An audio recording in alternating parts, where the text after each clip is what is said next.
says, "For the weapons of our warfare are not carnal, but mighty in God, for pulling down strongholds, casting down arguments, and every high thing that exalts itself against the knowledge of God, bringing every thought into captivity to the obedience of Christ." Legacy Visionaries, we are moving past the surface today. We are going deeper into the very architecture of the soul, to the place I call the thought altar. This is where the battle is won, but it's also where the healing begins. Now, before we step into the garden, I want to be honest with you. This is a lot to unpack. We are dismantling years of internal construction in about 10 minutes. So, if you need to grab your journal, please do so. If you need to watch the replay or go back to the awakening to remember your identity as the seed, do that. This isn't a race, it's a metamorphosis.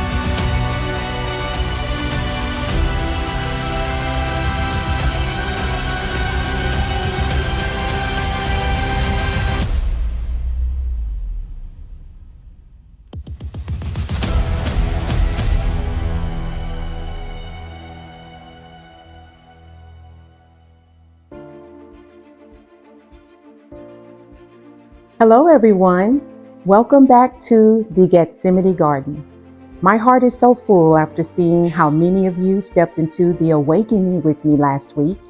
If you're joining us for the very first time, you haven't stumbled onto a channel. You've stepped into a soul sanctuary. Today, we are moving from the seed to the structure. Last week, we realized we are not the dirt. We are the design.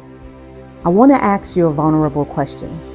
What are you building on top of that ground? Some of us are still living in the shadows of thought altars we didn't even know we built. Altars to our mistakes, altars to our fears, or altars to what someone else said about us 20 years ago.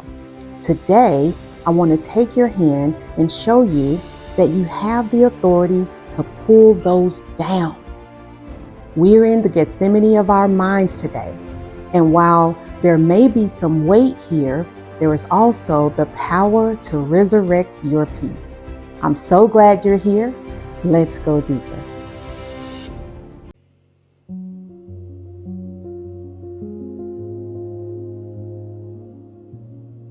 Most of us are living in houses we didn't build. We've inherited thought structures from our past, our pain, and the voice of people who never saw our true design. We call these strongholds. But a stronghold is just a collection of stones, illegal arguments that have taken up residency in your soul. In this season, we are not just rearranging the furniture of our minds, we are pulling down the entire structure. We are becoming architects of our own internal peace, reclaiming the ground where the enemy tried to build a wall and turning it into a place of worship.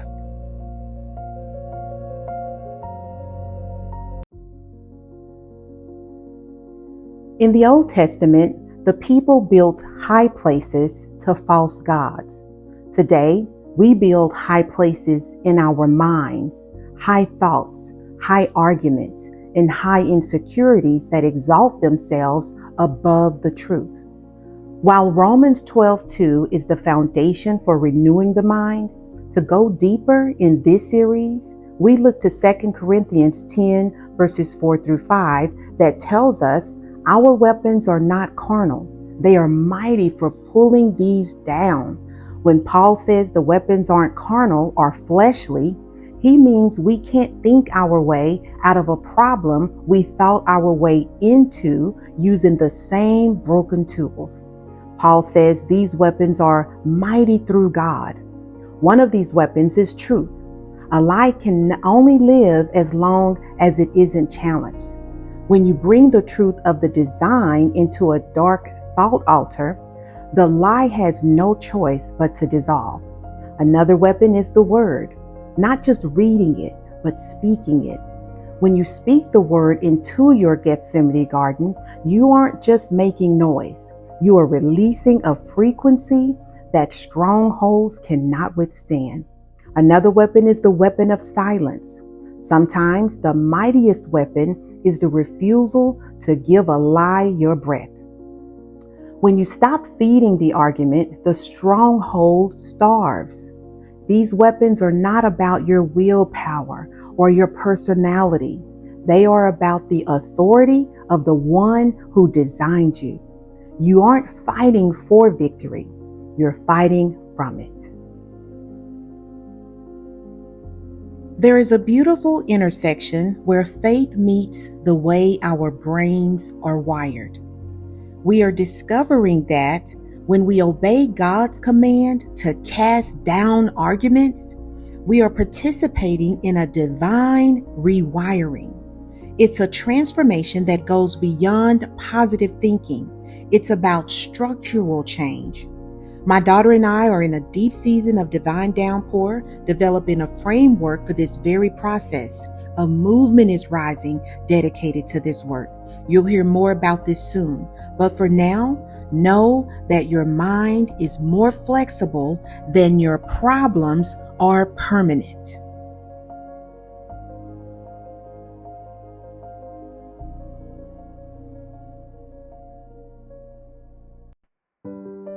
Now, my roots in this study go deep. From my master's in theology and my doctorate in ministry, I have spent years navigating the deep, sometimes turbulent waters of my own personal faith.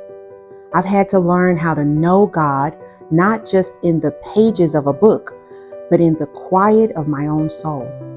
This isn't just a lesson I'm teaching. It's a transformation I've lived. And it's from that place of both study and survival that I want to share a beautiful, life-giving truth with you today. One that bridges the gap between our faith and our physical bodies. It's a concept called neuroplasticity.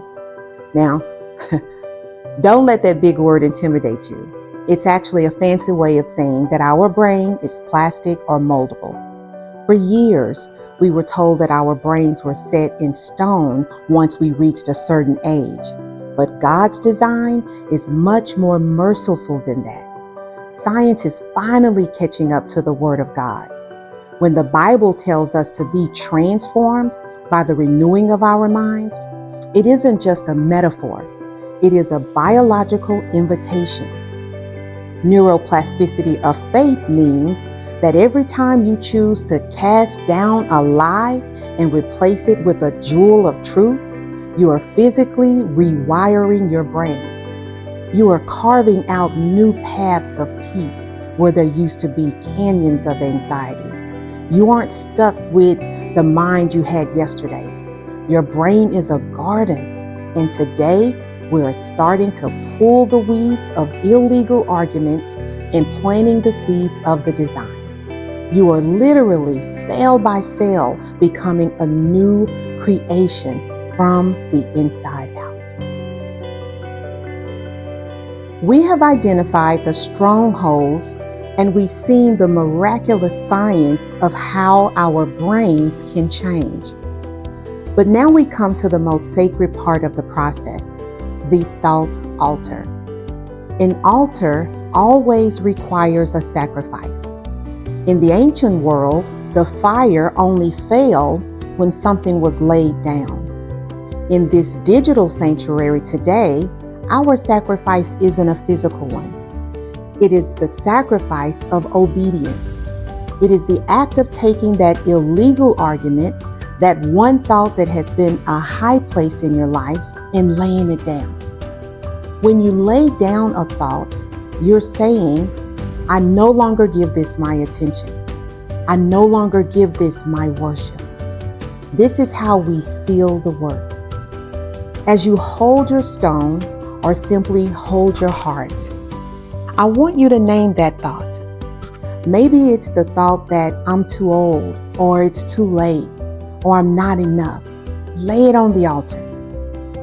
As you let go of the lie, you make room for the jewel. We seal this sacrifice with a new confession. I am what the design says I am. The fire of transformation doesn't fall on what you keep. It falls on what you surrender. I hold this stone from Nairobi, Kenya, and I'm reminded that every great structure starts with a single placement. Our legacy isn't just about the names we leave behind. It's about the atmosphere we create for the generations that follow us, whether they are our own, the ones we mentor, or the ones who simply walk the path we've cleared. Every time you choose the truth over the lie, you are placing a stone. You are building a sanctuary of peace that becomes a resting place for any weary soul who follows in your footsteps. This is the weight of the work we are doing here. It's heavy, it's intentional, and it's eternal. You are building a jewel of an inheritance that time cannot touch.